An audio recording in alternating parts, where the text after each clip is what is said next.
Yes, friends, are we back?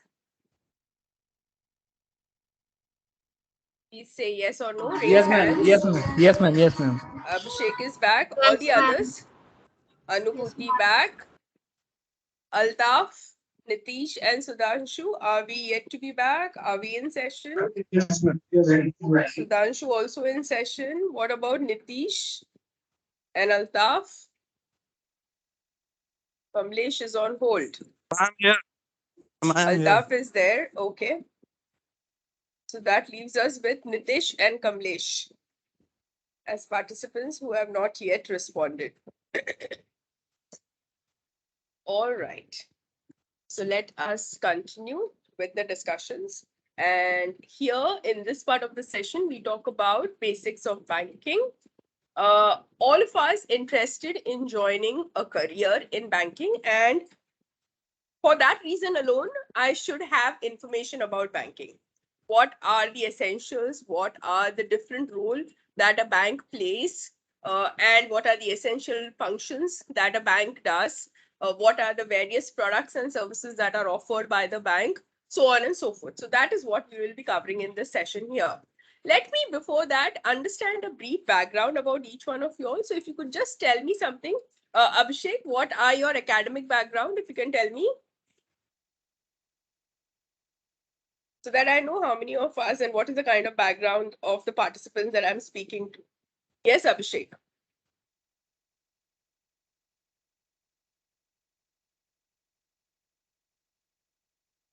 Abhishek not responding. Yeah, Abhishek, what is it that you have done?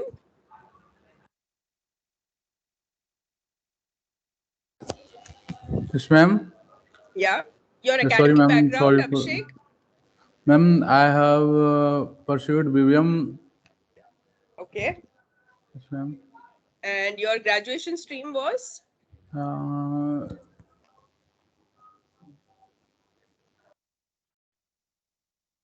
Uh, my graduation stream, ma'am. Some network issue.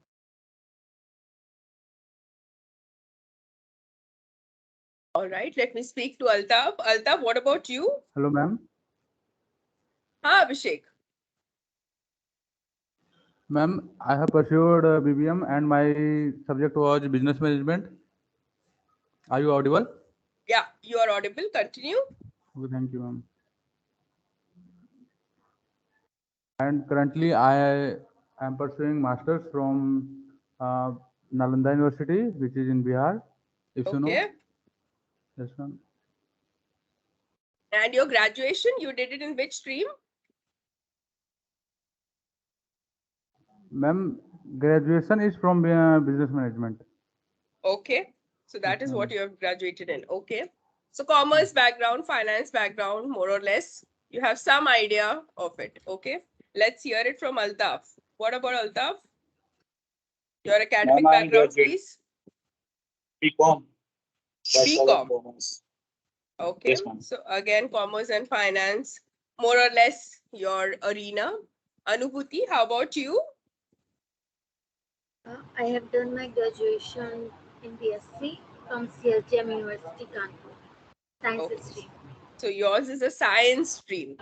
So again, one very popular question that gets asked in interviews is why would you want to shift, or what is your awareness about banking? So especially Anubhuti, because Abhishek and Altaf at least have some kind of exposure. Anubhuti, you will have to make sure that you know the basics of banking, the overview of the BFSI industry and all that that we talked about, right? It becomes important because you don't have a background academically, but the awareness should be there, right? Yes, Okay, yes. let's speak to Kamlesh. Kamlesh, how about your background? Ma'am, science stream. Again, science. Okay. So what I told to Anubhuti will be applicable even to you. We will have to make sure that Yes, we are equally good when we are competing with the others. Right. So today, when I have to pick a candidate and choose between, let's say, Anubhuti and an Altaf, I should not have any reason to not select Anubhuti purely because she is not aware. So we will have to put in those extra efforts, especially because we don't have the considered background. All right, let's hear it from Nitish. Nitish, are you in session?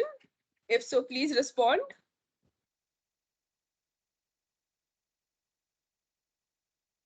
Nitish?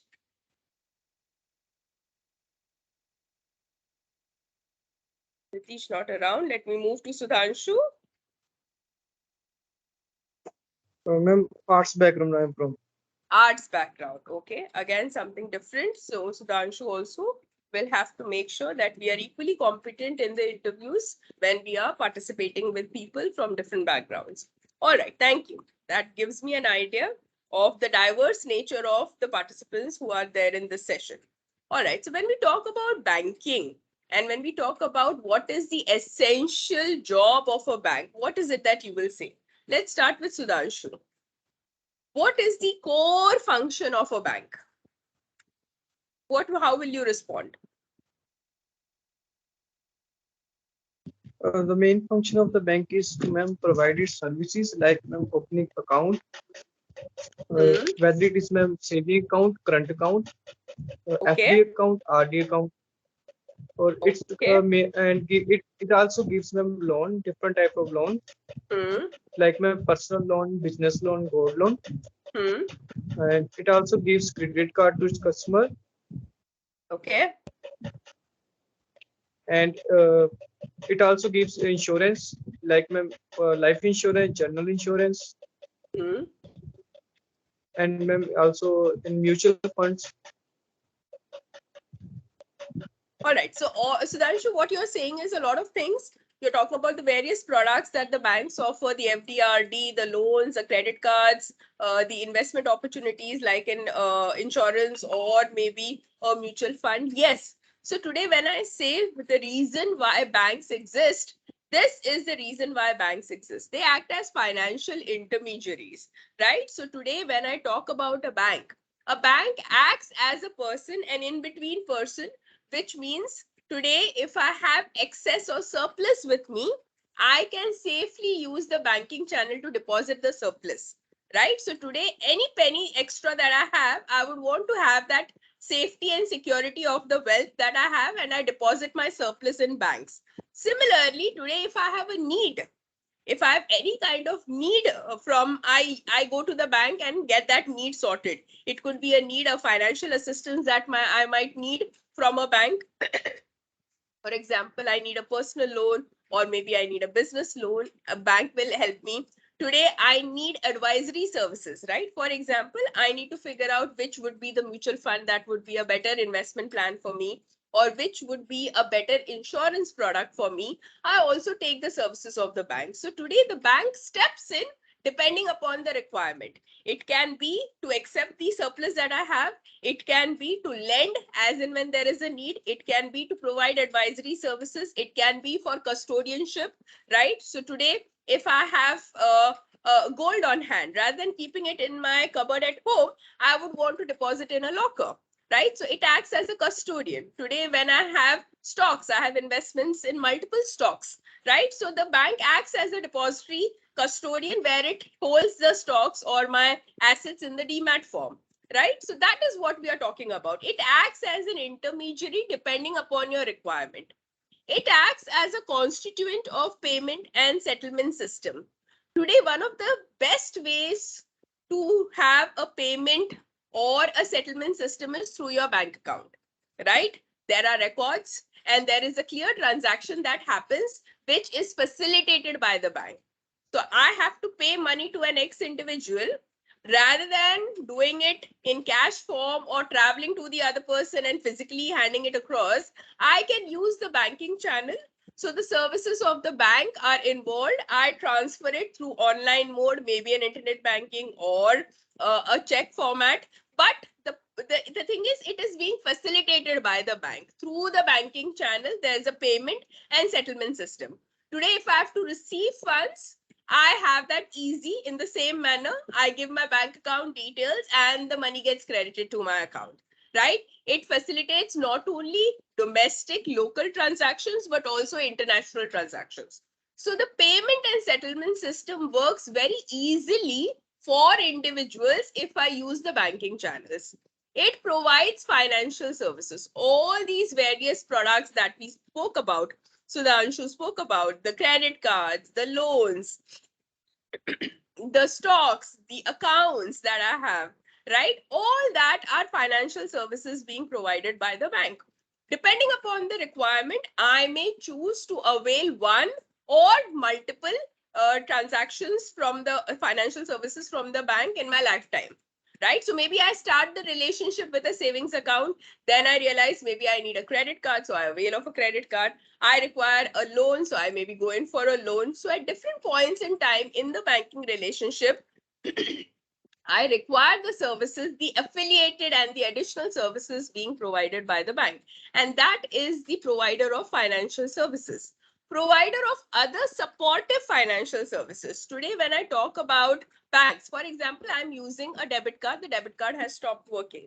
So I need an upgraded debit card. I need a replacement card. So those are the additional services. Today, I have a loan, a home loan that I've been servicing for the last 10 years. I want to find out the list of what is the outstanding payment that I have. I need an account statement. So an account statement being provided to me, right? Today, I am interested in making sure that I have a business proposal and I want funding against that. So the viability of my project is being reviewed by the credit team of the bank before it lends to me, right? So all these various supportive services are also equally important.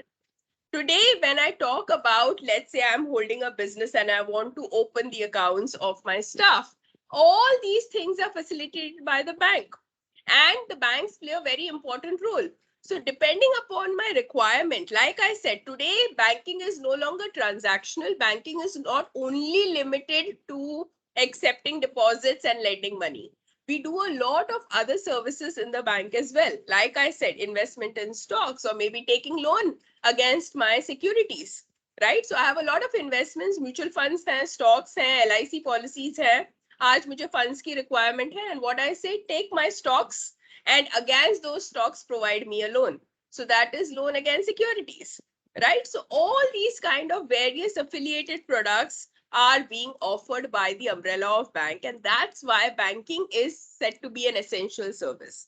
I can't have a system, or I can't imagine a situation where banks are not there. How will all these things function? How will I carry on with my financial transactions in the absence of banks, right? So that's why banks are essential services, and that's why we need bank. And stronger the banking setup in the economy, the better it is. So today, investments are promoted, wealth creation is stronger, and people who are in need of these services get access to these services purely because of banks, right? So today, when I talk about banks, banking is available for all class of people, right? From the small maid or house help who earns daily wages, or to the highest spectrum of a super HNI customer. Everybody in the spectrum holds a bank account and can have access to the various banking products that are available. So today, when I talk about banks, banks need customers and customers need bank. It's a very symbiotic relationship, right? Where both of us benefit because of the presence of the other. Today, as a bank, I cannot survive in the absence of customers. We have seen the tough times nationalized banks are facing purely because they are losing customers to other banks, right? Now, if I don't have customers, I don't get deposits from them. I don't have opportunities to lend, right? And that is going to create a problem in terms of my day-to-day operations in the way that I would want to offer my products and services. Whereas if there is a well-established bank doing well, you will find a lot of customers walking in, right? So let's say in a bank like Axis Bank, a leading bank, there is no dearth of customers. Each day I am adding more and more customers to my database, and I am hiring RMs like you to manage that workflow or handle the requirements of the customer, right? So the more customers I have, more is the chance of business that I have with each one of them having very, very specific requirements, maybe in terms of borrowings, maybe in terms of depositing the surplus that they have, right? So that is the nature of the bank. Whereas people who have surplus funds deposit money to the bank, The bank in turn uses these funds to give it to people who are in requirement of these funds in the form of various loans, and in the interim, the bank makes profit. Whenever I take money, the surplus from the customer, I also give them something in return in the form of interest rates, right? So attractive interest rates induce the customers to give their surplus to me. Whereas if I don't have competitive fixed deposit rates or interest rates, customers will not come to me. Customers will not give me money. If customers do not give me money, I cannot lend. When I lend at slightly higher rates, right? Because I want to make a profit, so I need to lend at higher rates. But again, if my lending rates are very high, again, no customers will take money from me or borrow from me. So the banks have a very tough balancing act to follow. They have to ensure that they are regularly receiving funds, which then they can deploy for loans. At the same time, my borrowing rates and my lending rates have to be competitive in the market so that customers still come to me, right? So every customer should have access to all the products and services of the bank. That is something that is important. And a bank can't flourish in the absence of customers. And that's why it is said, in banking, you need to take care of your customers. You need to understand what they need, and you need to give them in a manner which makes them happy.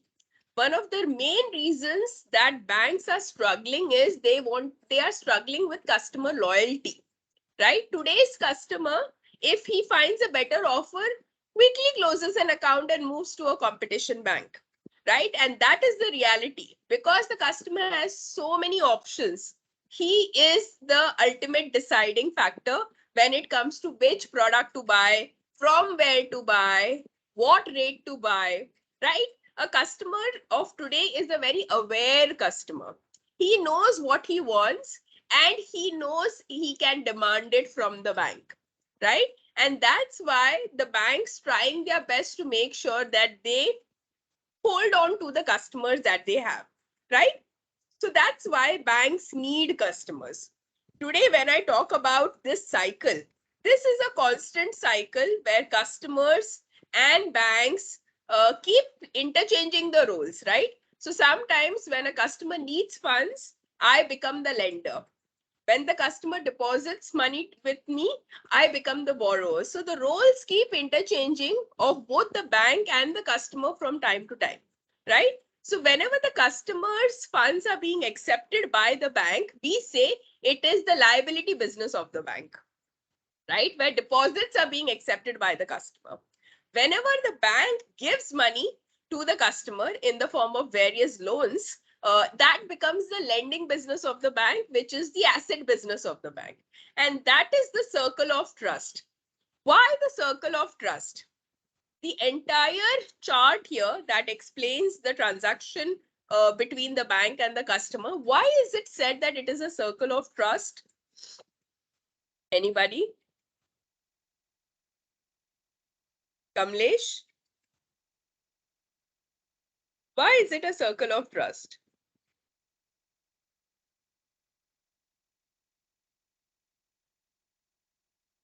Yes? Yes, no? Yes, ma'am. Go ahead. Give it a try. Why should it be called a circle of trust? Because, ma'am, it follows some rules or regulation, and Okay.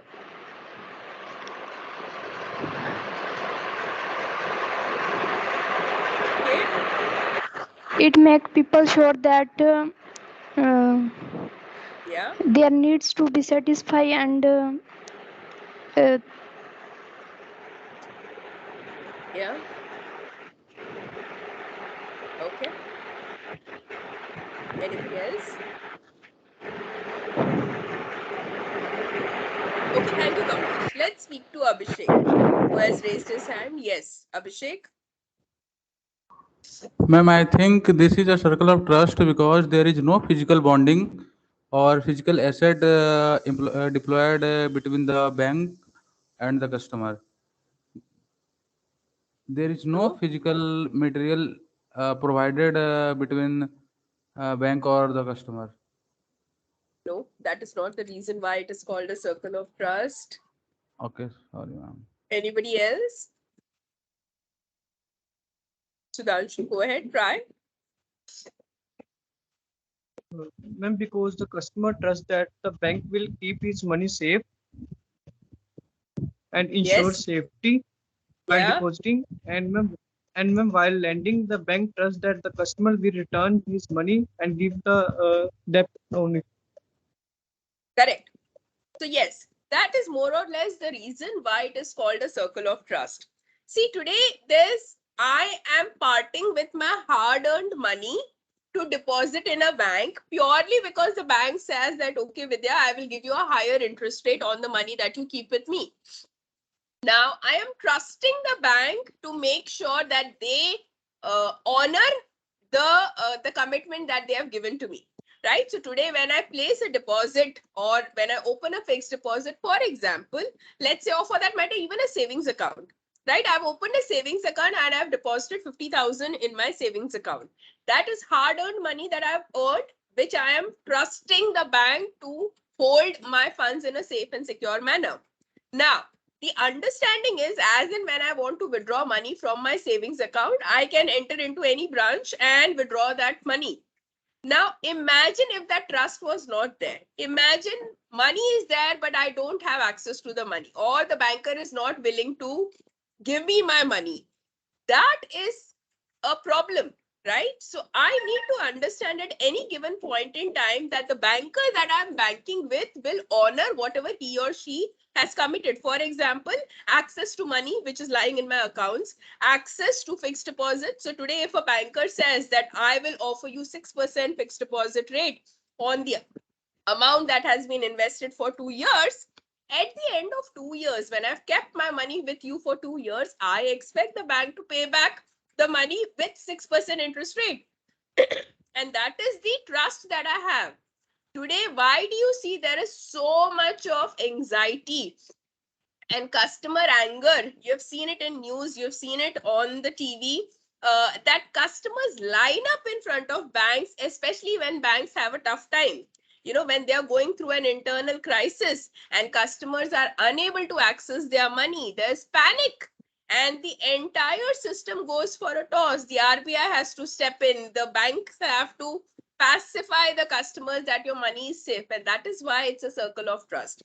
Today, when I'm borrowing from the bank, I need to ensure that my borrowings are acceptable, right? I can't have the bank charging me arbitrary interest, uncalled interest, right? So today, when I, let's say, take a home loan, it's a 20-year home loan. It's a 20-year commitment, for example, that I've taken, and funds that I've borrowed from the bank, let's say it's a 50 lakh loan or maybe a 75 lakh loan. The liability is huge. But at the same time, I will, as a customer, should know and should be assured that the interest rate that the bank charges would be competitive, right? I can't have, you have seen the old barter system, the money lending system, where the person who used to lend money used to charge their own inflated interest rates and the borrowers used to have a tough time repaying.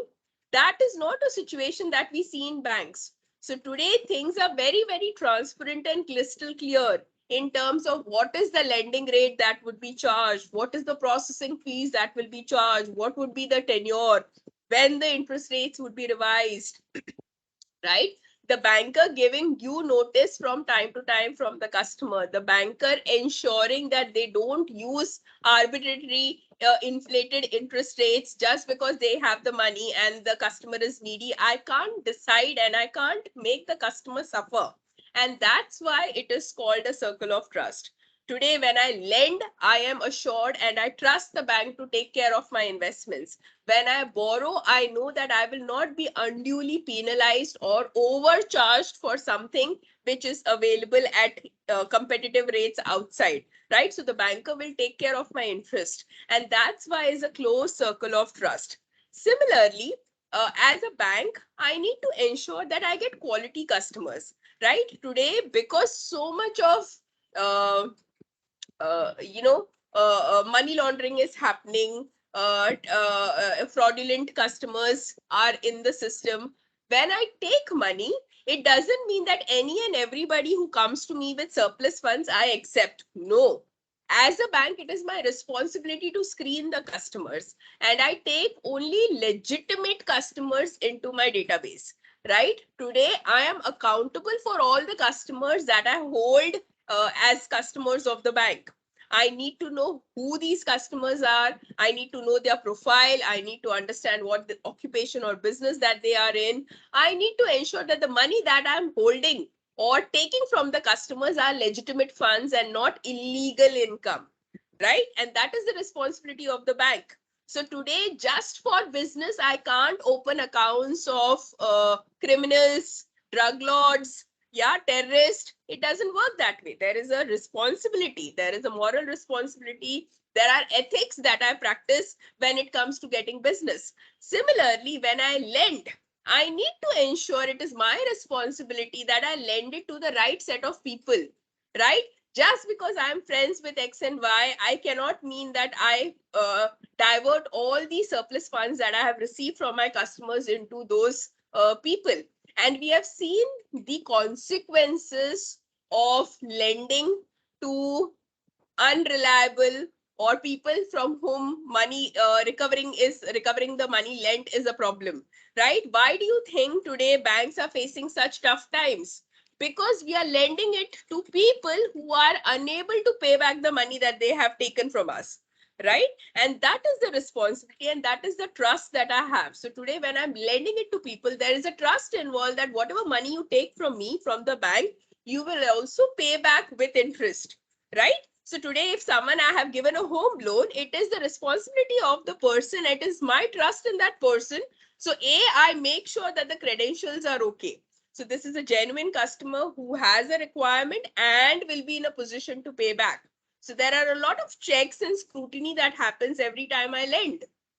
Once the money is lent, I keep tracking the investment that has been given to the customer, right? So it is something that I keenly track, right? I make sure that I'm also recovering the money that has been lent.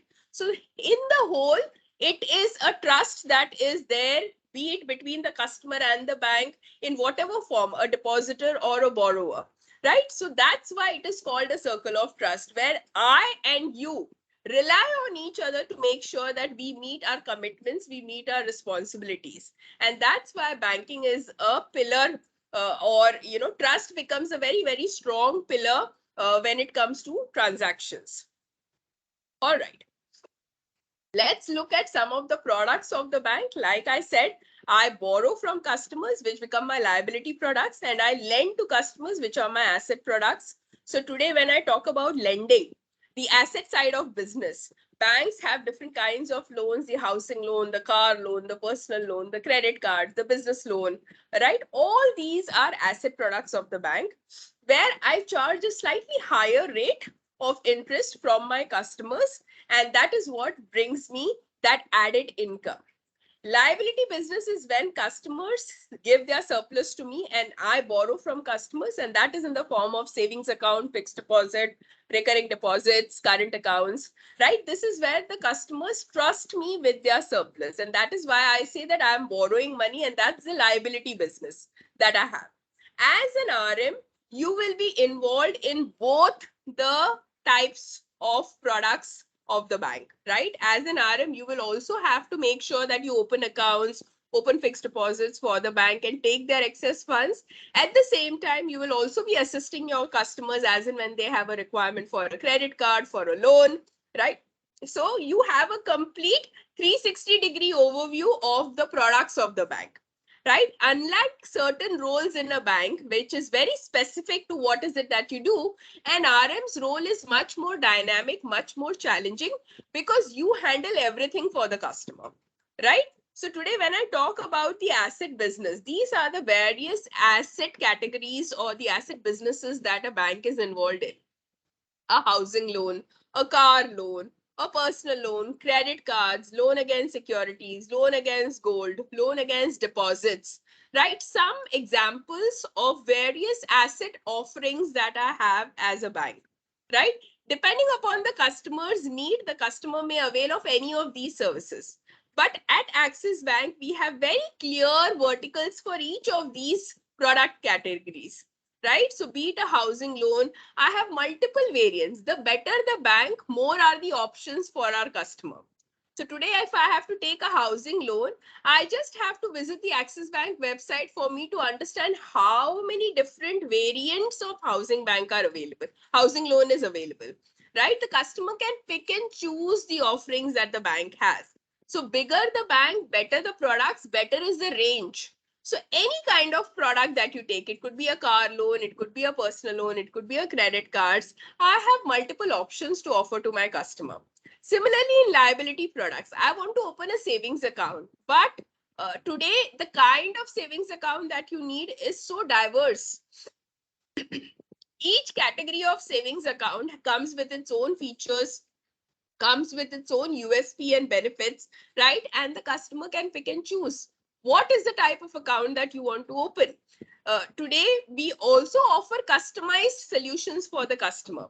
For example, I need to open a current account, but my business is very specific, right? I have very specific business needs, be it in terms of, branches, kahan mere branches hai, what are the kind of transactions that I have? Maybe it's a cash-centric operation, right? So I might need services of cash pickup, cash delivery from the bank.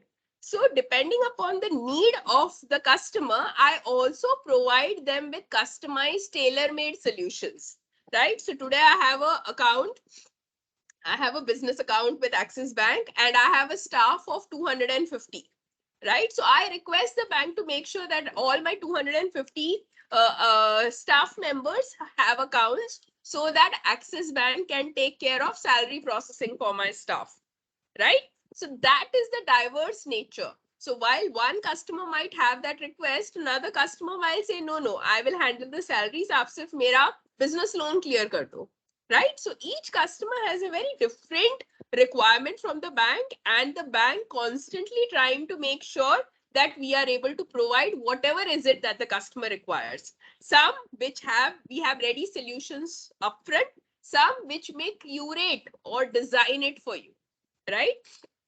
So that is the diverse group of products that I have to offer to my customers. Any questions on this?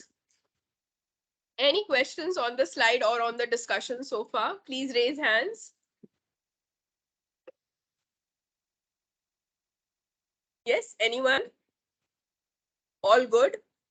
I see Shivam has joined us recently. Shivam, hi, good afternoon.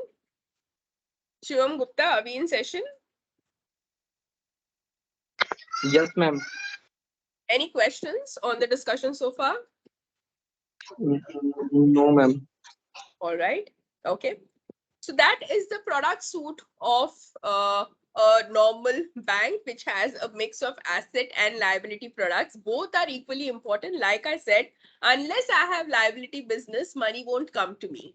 And unless I lend it to the customers, I'll not make a profit, right? So both important verticals for the bank, and I need to do in both sides so that I can do well financially, right? I am a profitable bank. Today, what do the profits of the bank get utilized for? The profits of the bank get utilized for hiring better team, hiring better staff like you. I use this profits to make sure that I have a better reach, opening up more branches, keeping more ATMs. I use the profits to make sure that I pay better salaries. I offer better products for my customers, right? So today, a small bank might have very limited products, but a big established bank like Axis Bank will ensure that we offer the latest that is offered for customers, right? So we create innovative products, we create innovative solutions for our customer. So if there is a new product that has, let's say, been introduced by a competition bank, and my customers are demanding कि हमें वो चाहिए, right? Axis Bank will do its best to make sure that we also launch a similar product, if not better, because that is the requirement of my customers. And all that is possible because I am a profit-making entity, right? So today when I talk about deposit services, let's start with the basics of a savings bank account. What is a savings bank account? A savings bank account is an account where I primarily pull in whatever savings that I have. Right? So as the name suggests, it is for savings. Today, a lot of customers get introduced to a bank, start a relationship with a bank, generally opening a savings account. Right? All the further relationships generally follow, but one of the first or the basic relationships that a person starts with any bank is generally by opening of a savings account. We have discussed how each person generally has a minimum of 1 or 2 bank accounts, and HNI customers, affluent customers have many more such bank accounts, right? So today, a savings bank account is essential. Here, the funds that are kept in the savings account are repayable on demand. So whatever balances I may keep in the savings account, at any point in time, if I need those balances, if I want to withdraw those balances, I am free to take back the money. The bank will not stop me, right? And that is what we mean by repayable on demand. Account holders can park their temporary surplus, and whatever money they keep in the savings account, it is also eligible for some basic interest, right? So today, interest rates on savings account are controlled by the RBI, and it is payable on a daily balance basis, which means every day, whatever balances are seen as end of day balances in my bank account, basis that interest is paid by the bank. Depending upon the type of bank that you deal with, interest can be paid on a quarterly basis, interest can be paid on a monthly basis, but आपको कुछ interest जरूर मिलता है. Currently, it is in the range of 2.53%, right? So that is the approximate rate of interest that is payable for the money that you keep in your savings account. Depending upon the type of bank that you are dealing with, the interest rates may vary. Right? So not necessarily everybody follows the same interest rate. Sometimes you can get a higher interest rate. Sometimes you might get a lower interest rate, depending upon the policy of the bank. But the logic being very clear that whatever money you put in a savings account is eligible to earn some amount of interest. Customers also get other products like ATM, checks, remittance facilities when they open a savings account. Right? So today, every bank, like I said, the account holder, the moment he opens or she opens an account, you also get eligible for a debit card, right? It can be an ATM card, it can be a debit card, depending upon the type of account that you're opening. Checks, you get access to checks as well, right? The check collection facility. So today I get an account, I get a checkbook, I can issue checks, I can deposit checks into my account. So check collection features are available. Remittance, today if I have to transfer money, I need to make money payments to someone, right? I can use the check facility to make payments. I can use the RTGS channel. I can use the NEFT channel. Yeah, I can do a funds transfer. So all those options available with a savings account. You need to have an operative account with a bank to do these kind of transactions, right? For you to have a debit card, you need to have a savings account. Today, if I want to do an NEFT transaction, I need to have a bank account through which an NEFT can be initiated. So those are the details of a savings account. Every customer should have a savings account. And today, there are also certain restrictions that get imposed on a savings account, which means transactions that are business related should not happen on a savings account. Kind of transactions, the number of transactions that happen on a savings account is also limited with respect to the number of withdrawals, right? So today, when I offer you a debit card or a ATM card, I also tell you what is the frequency. Some banks make it very clear to the customer that, you know, aap ye ATM card say maybe 3 times or 4 times or 5 times or 8 times you can do withdrawals. Anything over and above that limit, you will be charged. So there are some kind of restrictions that get imposed. So transactions have to be maintained in terms of what are the type of transactions that are happening. I cannot have business transactions in the account. I need to maintain certain balances depending upon the type of savings account that I'm holding with a bank.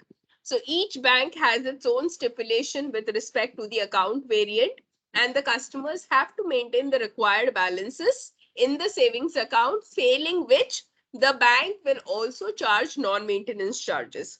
Again, the charges that are charged are different depending upon the variant, depending upon the bank that you are interacting with, right? So these are the restrictions or limitations when it comes to savings bank account.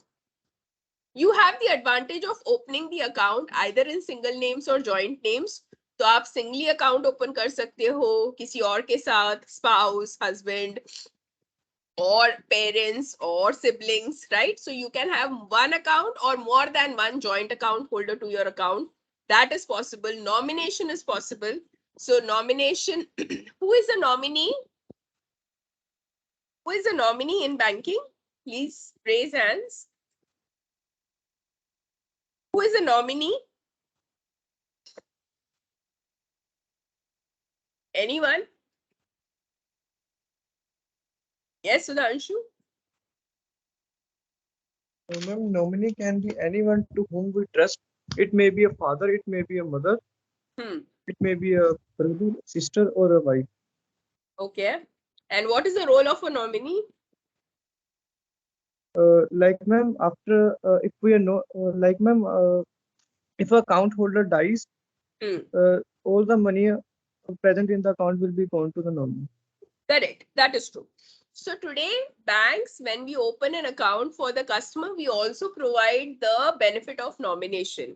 We tell the customer or we check from the customer who should be the person who gets designated as the person who will receive the benefits or the amount that is lying in the accounts post the demise of the account holder. Right? So that is again a very essential and crucial service that the bank does. I need to ensure that people who are the legal heirs of the customer get access to the money that is there in the accounts. The pandemic today showed us a lot of unforeseen deaths, sudden deaths, and families struggled to access the money in the bank account purely because nomination was not there. Right? So the responsibility of an RM, a relationship manager, to ensure that we also inform the customer and we register a nominee for the account. But again, it is the free choice of the customer. The customer may wish to keep a nominee or not, but that is again an essential service that is being provided. So how I give the customer the option to keep more than one account holder, joint account holder, I also give the option for the customer to register a nominee with us so that in case of an eventuality, in case of the death of the account holder, the bank knows whom should the money be passed on to in the account. Trading and business organizations are prohibited from opening savings account purely because their transactions are business in nature. So we would want them to open a business account, and the business accounts are called current accounts, right? So current accounts are primarily for doing the business transactions or accommodating the business transactions of the customers. Now, depending upon the scale of business, some customer accounts, current account customers might have limited transactions, limited balances. Others might have huge volume of transactions, more balances. So you have all kinds of current account customers as well. From a retail individual sole proprietorship kind of customer who has a small kirana shop and deposits his daily earnings in the account, to the large corporates which have multiple branches, huge employees, and the turnover is that much more high. As a bank, I should be competent to offer all kind of current account solutions for my customer. Now, in current accounts, because the transactionals are more or less business related, and that is the reason why customers open current accounts, there are no restrictions on the number of transactions that happen. So I may have 5 transactions in a day, or I may have 500 transactions in a day. Either ways, it is okay. As a bank, I should be able to manage that customer account relationship.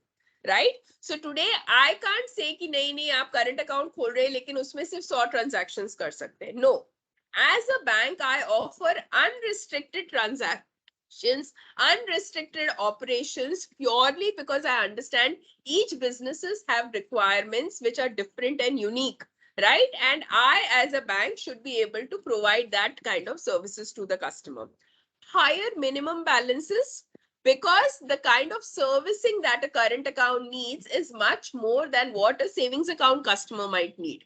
A savings account customer may deposit a few deposit transactions in a month, might come in for a few limited withdrawals in a month. Unlike a current account customer who might have multiple deposit transactions in a single day, right? So today I might have a savings account customer who makes, let's say, 5 deposits in a month, whereas a current account customer might make 50 deposits in a day. That is the scale of operations. So current account transactions requiring more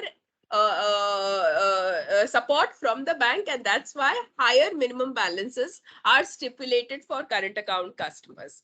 Again, the choice of the customer, what is the type of current account he or she wants to open, and basis the type that the customer opens, the features and facilities would be offered as per the product variant.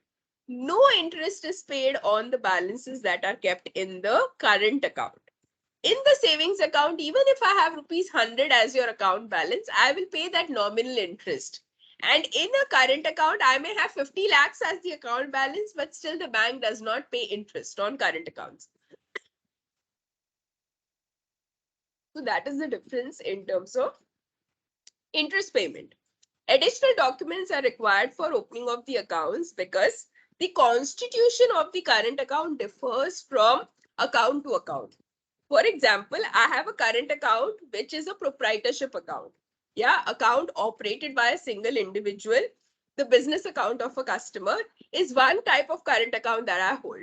But I also have another current account that is operated by a partnership, which means 3 people, 3 partners are jointly operating the current account in the form of a partnership. I might have a private limited company who also holds a current account with the bank. What is unique in each of these scenarios is the documents that I collect for account opening are very, very different. A sole proprietorship, I will ask for X documents. A partnership, I will ask partnership related documents. For a private limited or a public limited company, I will ask documents that are unique in nature. So that's why, unlike a savings account where any and everybody who's opening a savings account, I have a very clear set of account opening forms that are required and accepted from the customer. In case of current accounts, it is purely dependent on the type of current account that gets opened. So that is something that you need to understand. So it's slightly more detailed. It is slightly more in terms of paperwork that gets collected from the current account customer. So savings and current are the primary accounts that I offer from the bank. Today, if I have to do a comparison between the two, savings is primarily for savings purposes, whereas current accounts are primarily for business. Interest is payable on the balances kept in a savings account, whereas no interest is payable on the balances in your current account. There are restrictions on your savings account transactions, whereas there are no restrictions on your current account transactions. The minimum balance stipulation is higher on the current account, whereas it is lower as compared to a savings account. So those are the primary differences between the two. Any questions in savings and current accounts? Any questions? Yes, no? No, ma'am. Okay. All right. No, ma'am. Okay. Thank you. We move to the other account, which is the fixed deposit account, right? So today, like savings and current accounts, I also take money from the customer in the form of fixed deposits. Now, for a customer to place money in the form of fixed deposits, I need to have very competitive fixed deposit interest rates, right? People are constantly comparing which bank's interest rates are higher so that they have that edge when they deposit that money, the surplus in the form of fixed deposits. Over the years, we have seen that fixed deposit rates have constantly been falling. But again, fixed deposit is one very safe and secure investment avenue for the customers. There are a lot of investment instruments out there for a customer, but safe fixed deposits are one of the important instruments in which customers keep funds. Sorry, I have a bad cold, so please excuse. So today, when I talk about fixed deposits, each bank creates their own fixed deposit rates. Fixed deposit rates are linked to a specific tenure, right? So depending upon the bank, different banks have different slabs, and depending upon the tenure that each slab or each slab has, a fixed deposit rate gets fixed.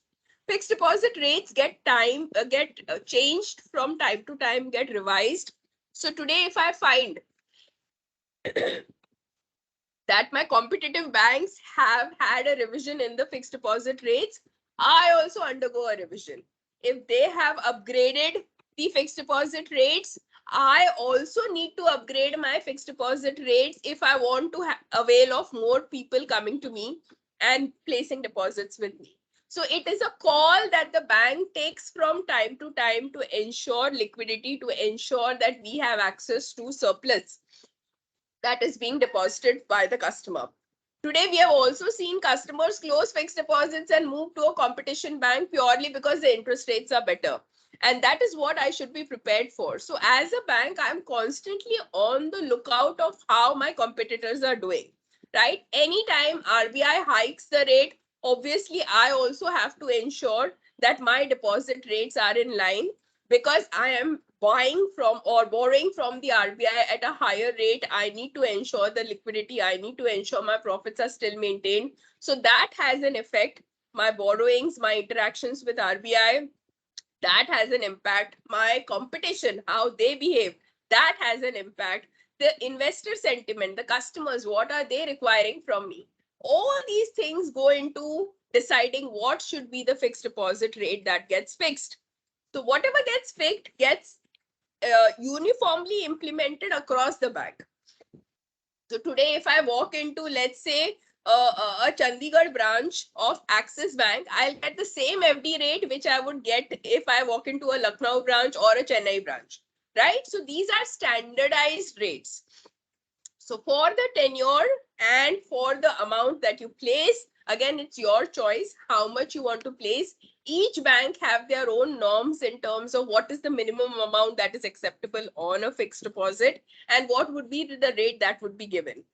There is a premature withdrawal permitted, but it may entail a penalty.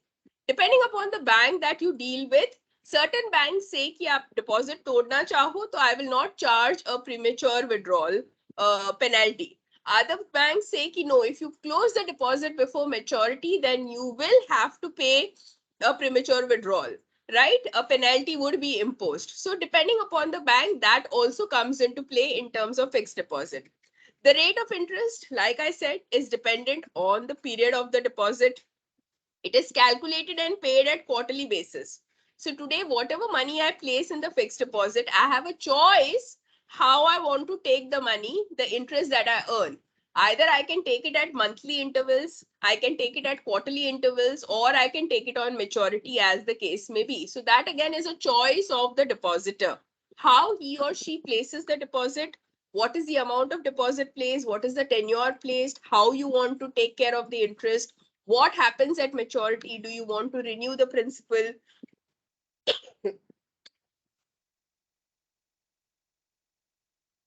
Do you want to take back the principal and the interest earned? So all those things have to be decided by the customer before he starts the deposit. At any point in time, even after booking the deposit, the customer has a choice. He can withdraw as and when he wants, but the clauses would be applicable. So अगर आपकी bank penalty charge करती है, तो आपकी withdrawal possible होगी by paying the penalty. If the customer says that, on maturity, I want the amount to be renewed, auto renewal चाहती हूँ, या if I want the deposit to be rebooked, those instructions are also possible. So premature withdrawal possible, instructions on maturity can be rethought about, can be decided by the customer. So those are also available. Interest in excess of 40,000 and 50,000 is subject to TDS.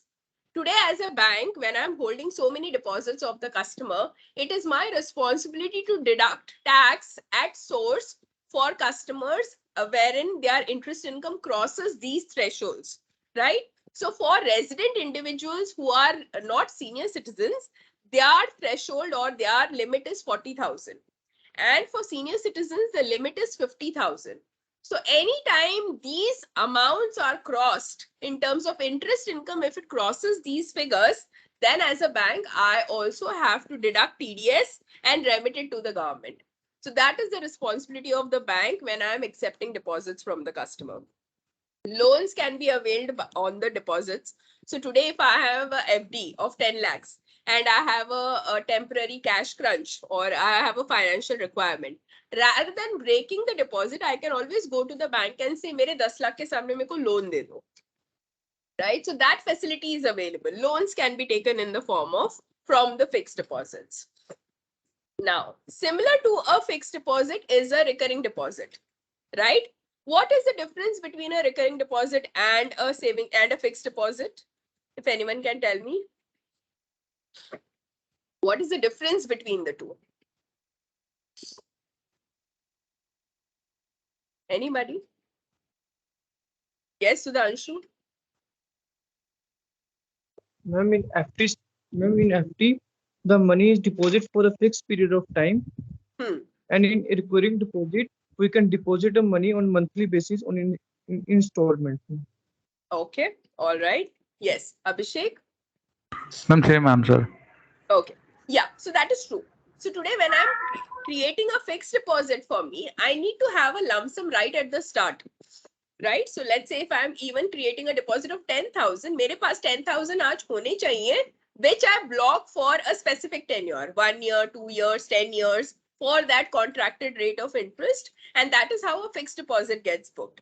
Recurring deposit is more of a planned savings, right? So today I want to arrive at 50,000 as the end goal. I need 50,000 for my education purposes. So I am pooling. So each month I save an X amount. So that is the concept of a recurring deposit, where you have consistent amount being contributed by the customer, and that results in the form of a deposit. So it allows a fixed amount to be saved every month. Again, when I start an RD, I need to be very clear what is the amount that I will be contributing every month. What will be the tenure of the RD, of the recurring deposit? So depending on that, the fixed deposit interest rates and the recurring deposit interest rates are the same across banks. And today, when I talk about a recurring deposit, again, the customer has to ensure that when I say that I will be contributing, let's say 1,000 as my contribution to a recurring deposit, I need to ensure that my deposit of 1,000 rupees is received by the bank on those said dates for me to receive the maturity value. Savings FD में कैसा होता है, 10,000 आपने starting में ही डाल दिए, and in the maturity it says that you will be getting 11,000 as maturity proceeds. You will get, right? If the deposit completes its term, you will get 11,000. Recurring deposit is subject to your installments being received on time. So you have created a 2-year RD, लेकिन उनमें से 4-5 महीने आपने आपकी installment भरी नहीं, या आपकी installment late पहुंची. So you might have a maturity value of 11,000, but you will not get complete 11,000 because of these reasons. So recurring deposit maturity proceeds are exactly related to your conduct. How were you? How regular were you in paying your RD installments, right?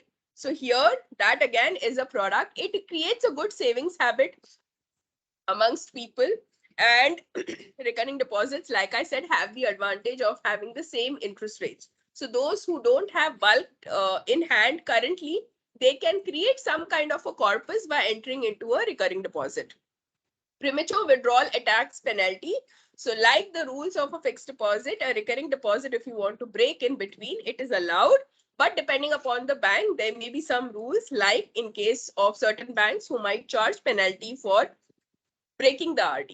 Loan facility is available. So like I said, I might have created a 2-year recurring deposit, and I might have accumulated, let's say 20-25,000 till now. And if I'm in need of funds, I can always take a loan against recurring deposits as well. So those are the deposit products of the bank, the fixed deposit, the recurring deposits. Both are very essential from the point of view of the customer, because if I have lump sum, I can put it into an FD. If I want to do some kind of small savings, I can start a recurring deposit, right? So today the question is, what is the difference between a term deposit and a demand deposit? What do you think are the differences between a term deposit and a demand deposit? Any idea here? What could be? Yes? Let's check with Shivam. Give me an example of a demand deposit, Shivam.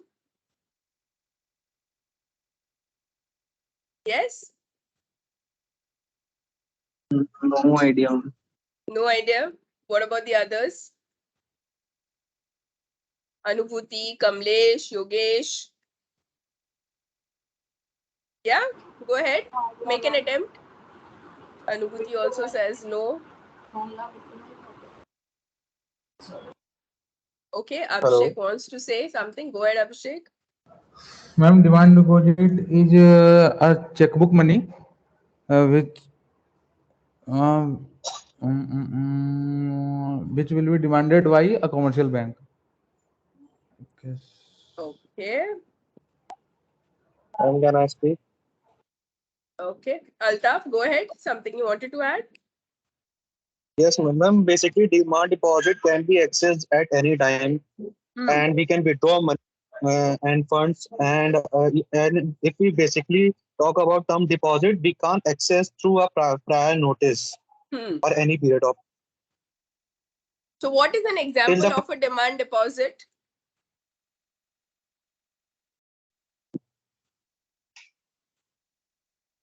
Give me an example of a demand deposit. Yeah. Say it can be saving accounts, ma'am. Savings account. Yes. Like, so savings account, current accounts are all demand deposits. Why? Because the customer can take back the money that is lying in this account on demand whenever he or she wishes, right? And the bank will not impose any restrictions. Whereas term deposits are, or time deposits as the case may be, are deposits which are given to the bank for a specific tenure, like your RD, like your fixed deposits. So ideally, the understanding is the customer makes sure that those deposits keep the time or continue till the time of the deposits. And that is the difference between a savings account and a fixed deposit, right? So why do you think there are no restrictions on withdrawal? जैसे हमने fix deposit में penalty डाल दी, RD पे penalty डाल दी. Why do we ensure that penalty clause is applicable? So that customers are refrained, customers restrict breaking the deposits before time. Whereas demand deposits like savings account, current account, there are no such restrictions. आपको जब चाहिए आप bank में चले जाइए, आपको payment on demand दे दी जाएगी, right? Without any kind of restrictions. And that is the difference between the term deposit and a demand deposit. All right. Any questions up till here on the discussions that have happened? All okay? Good. Any queries that come to your mind?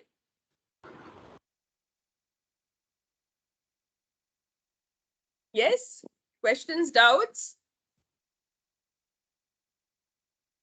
No, ma'am. All right. So what we'll do is we'll take a pause here. We'll take a break for lunch and resume the session. All right. So before we go for the break, any questions, please ask. Otherwise, we will take a pause here and proceed for our lunch break.